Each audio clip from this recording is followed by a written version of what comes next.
According to the Bureau of Labor Statistics, Gen Z graduates are facing the worst job market in over a decade, with 90% of employers refusing to hire Gen Z. And as the total cost of college has nearly doubled over the past 2 decades, student loan delinquencies have officially reached an all-time high. Raising the question, why did a college degree go from a guaranteed life of success to leaving Gen Z ghosted by minimum wage jobs? While you'd think that with every generation having been sold on the importance of a college education, only to then graduate into a job market that failed to deliver on its promise, that as Gen Z faces historic job revisions, mass layoffs, unprecedented technological expansion, stagnant wages, and corrupt hiring practices, it would finally be enough to prove the system is failing the nation's workforce. But instead, society continues to repeat these same generational talking points. When they talk about the recent grads having a hard time finding work, poor you, suck it up, Buttercup. I came out and started working after the dot-com collapse in 2000. It's supposed to be difficult. Exposing the reality that while every generation can't help but argue over who had it worse, our inability to have anything resembling a productive conversation, combined with the dismantling of traditional entry-level career pathways, has left society clinging to decades of the same broad, recycled advice that continues to define the trajectory of America's youth. To be successful, you must go to college. Despite higher education traditionally being reserved for the societal elite, the GI Bill fundamentally redefined opportunity in America, providing nearly half of the 16 million Americans who served in the war educational benefits, with 2.2 million receiving college degrees and more than 5.6 million enrolling in vocational training or on-the-job programs. Or for the very brief moment in history, America's robust middle class consisted of both blue and white-collar workers living side by side. However, by the late 1950s, the Cold War began reshaping the nation's education system as Sputnik ignited fears of Soviet superiority, pushing science and mathematics to the forefront while sidelining traditional vocational pathways, setting the groundwork for Lyndon B. Johnson's Higher Education Act of 1965, expanding federal financial aid under the assumption that loans could easily be paid off, as a degree practically guaranteed upward mobility. Yet despite institutions quickly exploiting the influx of government money, raising tuition, and reframing students as consumers, the nation continued to place increasing importance on the 4-year degree, treating it as synonymous with economic prosperity and relegating vocational training, associate's degrees, apprenticeships, and community colleges to lesser alternatives, cementing the entrenched belief that college was not merely one pathway to success, but the only acceptable one, with the baby boomers becoming the first generation in American history to be raised under overwhelming pressure to just go to college. However, baby boomers have miraculously forgotten that in the 1980s, rather than simply pulling themselves up by their bootstraps, they were the ones voicing their frustrations as their college degree failed to get them into their desired fields. Take the case of Mark McSarsky, a 1979 graduate whose story sounds almost identical to what is being said today. After leaving law school in 1980, he couldn't find work in finance and spent nearly 3 years working in his family's floral business to help support himself, admitting he resisted using family connections because he believed he could make it on his own, but eventually was forced to give in, helping land his first real position. As McSarsky explained, "I probably would have been less frustrated had I started this job soon after graduation.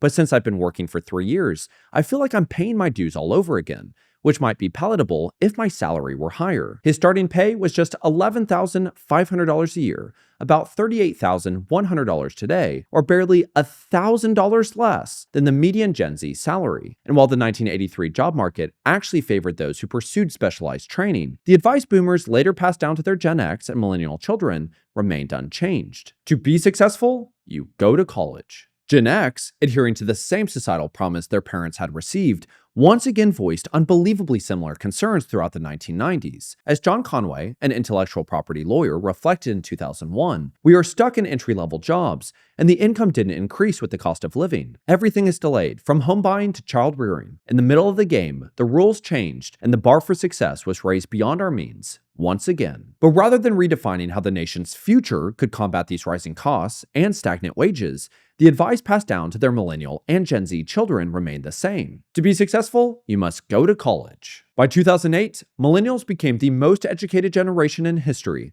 with 70% pursuing higher education by the age of 25. Yet within a year, unemployment for young adults soared to 19.2%, double the national average. By 2016, the global financial crisis resulted in millennial families to already be 34% below wealth expectations. But instead of confronting how the system had failed, older generations dismiss the outcome as nothing more than laziness and entitlement, with not a single thing having been done to prevent it from happening again. And to prove just how often older generations voice these concerns, only to ignore and dismiss younger generations for experiencing the exact same thing, I'm going to read an excerpt from 3 different New York Times articles, and I want you to tell me which one is current. Knowing that other friends of mine, some of whom graduated from very academically prestigious schools, are having the same difficulty that I am, is consoling, because I now realize that my inability to find a good job is not all my fault. He has worked in government, banking, telecommunications, and information technology, from startups to multinational corporations. A few months ago, he was laid off from a high-paying job at a high-technology company. He is now teaching martial arts while deciding what's next. What emerges is an economy riddled with sometimes cruel ironies, an economy measured in recent years by falling unemployment rates and record levels of job creation, but also an economy in which more and more people have all they can do to make ends meet and afford basic needs. Where you would be correct if you guessed that none of them are current, with each New York Times article spanning from 1983 to 2001, reflecting that the real issue isn't laziness or entitlement, it's that we as a society have allowed college to fail Gen Z. We are so busy pointing fingers, we are unable to acknowledge that in 1989, tuition, fees, and room and board at a 4-year state university cost $4,274, or $11,138 when adjusted for inflation, where a student earning the minimum wage of $3.35 an hour, or $8.73 a day, could cover a year's tuition with 1,276 hours of work. Today, with the average cost of attendance at a public university at $27,146 a year, that same student would need to work 3,744 hours at the federal minimum wage of $7.25, nearly triple the time required in 1989. Even at $15 an hour, it would take 1,810 hours, making a debt-free degree nearly unattainable. Yet every time these numbers are raised, it is continuously repackaged as Gen Z being lazy. Something I just can't understand is how we cannot recognize that Gen Z being strapped with immense student loan debt for a degree that now costs more than twice what it did for previous generations, only to then compete for entry-level jobs, already being replaced by AI, all while facing a failing dollar, stagnant wages, and unaffordable housing, only to then be blamed and mocked for getting a college degree, is a terrible place for the future of our country to be in. Completely forgetting that behind all these numbers and regurgitated stereotypes are real people who are living through it. In my last video, The Real Reason You Can't Get a Job, I sat down with 3 college graduates who shared the immense struggles they're experiencing in the job market. With my first guest, Maura DeSico, a 23-year-old recent college graduate from Iowa City who openly explained how the job market made her feel like a failure, was dismissed as unhireable in the comment section simply because she had a nose ring, leading some to even insinuate that she probably didn't earn a real degree, completely throwing away a genuine opportunity to come together and just try to make things a little bit better. Which is why I invited Maura to come back onto the channel so she could share her experiences and credentials that she did earn while in college, and to make it crystal clear that the challenges that she is facing, as well as an entire generation, has nothing to do with something as trivial as a nose ring. I was very fortunate enough that I went to a high school where I could get actual experience as a writer, so I was pretty confident going into college that I wanted to write and do multimedia work. I actually won awards in high school for my writing. I won journalism state. So going into journalism as a degree, I felt very confident. I started out in news production. I worked as a news producer at the college news station, the Daily Iowan. If you're in Iowa City, you know exactly what the Daily Iowan is. And we do actual news stories. So my beat was politics, so I went to elections, and then this past November, we actually did a live newscast for the presidential election. And we were up the entire night. I think I went to bed around 4 in the morning, and then I got up 2 hours later and I went to do the morning newscast. So real experience, real work, real technical difficulties, all the stressors that somebody in the real world would face. And then I switched to marketing, which is a very different world. And I did actual client work. I worked with not-for-profits this past year. I worked for 2. One was a conservation and development group in the state of Iowa, and I did an entire website overhaul for them, redesigned their website, and they actually implemented it this past summer. And then my other work was working for a not-for-profit called Houses and Homes, and they furnish homes for people escaping homelessness. Really awesome work. We produced a video for them that essentially detailed what volunteers would be doing when they came into the facility to organize furniture, rehab furniture, take in donations, etc. We were able to put it on their website, and I believe they did cut it up and use it for social media use as well. Our team also produced social media content, rehabbed some of their website as well. So that was my senior year. I've worked as content specialist for the insurance college at the University of Iowa. We essentially did an entire marketing campaign for them, and they were able to grow by over 100%. So I've done a lot of things. I'm also an editor. I'm a freelance editor, so I've done stuff there. I could literally go on for probably like 20 minutes. But that's like the main things that come to mind that I'm citing when I'm putting together a resume, because it's actual uh, growth that you can see, very measurable. The unfortunate thing is when we spoke first, a lot of people were alluding to the fact that you got a degree in underwater basket weaving or things like that, something that has no real life relevance, I guess. So clearly you have the experience, you have the skill sets, and you have something that very obviously is a place that is holding a lot of jobs and a lot of importance in modern society.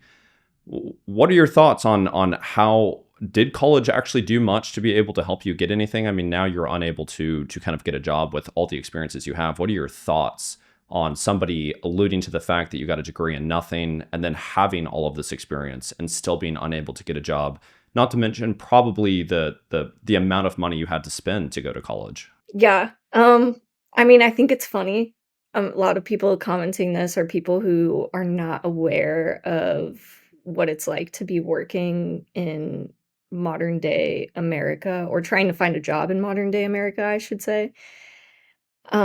The other thing I want to say is communication is always relevant. It always has been. There's not been a single company in existence who didn't need some kind of communication team.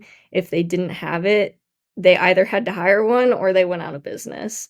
You just need communication, whether that's internal or external, and I can do both. So, whatever, if you don't think it's relevant, I've worked for many companies. I do think it's relevant. I've seen the success that an actual marketing team can create, and this is unpaid by students. This is far below what a company with actual resources could do. I mean, we're doing this with $0 in our budget. And so what I hope that we're recognizing is that if we continuously operate under the same limited beliefs or preconceived notions, well, history is only going to keep repeating itself.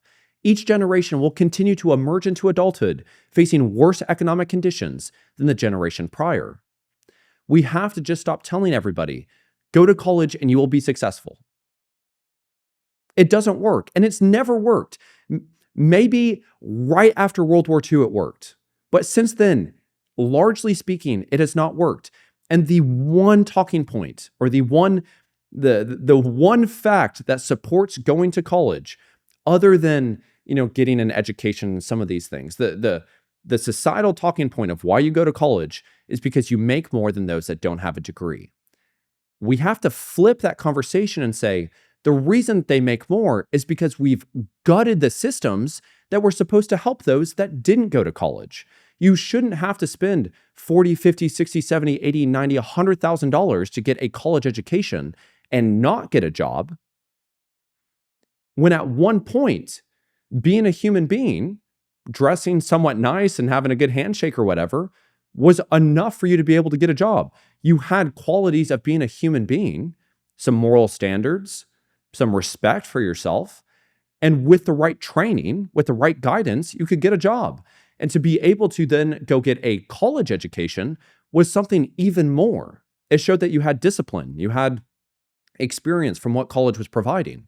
The fact that you now have to have a paid internship and an unpaid internship and multiple internships, and you have to have this and this and this just to be able to get a $50,000 a year job, it doesn't work.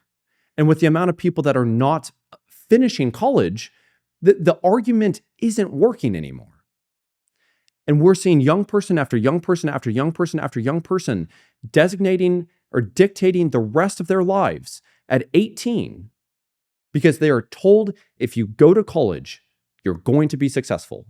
And they leave tens of thousands of dollars in student loan debt with no idea what to do next, with no safety nets, with no more guidance. It's a travesty. It truly is. And so now what we're doing as a society is we're saying, no, don't go to college, go to the trades. Everybody needs to go to the trades. If you want to be rich, go to the trades. And while I do partially agree with that, I think that what we have done to our vocational training programs, to the blue collar workers, to our American manufacturing industry is horrible. And I've said that many times in my videos. And in most instances, I do say, go into becoming a blue collar worker. But you can't tell everybody to do that, because if we do that, we repeat the same pattern. Now you will have blue collar workers not being able to get a job. And what happens when you have no respect for the college education and the blue collar workers because it's stagnated, there's too much a surplus on both sides? We're massively hosed now because we don't have the next societal answer. We have to begin having conversations. We have to have people like Maura consistently choosing to show up and share her experiences. And many of you know that I am laser focused on having effective conversations. I hope that I do so with each one of my videos.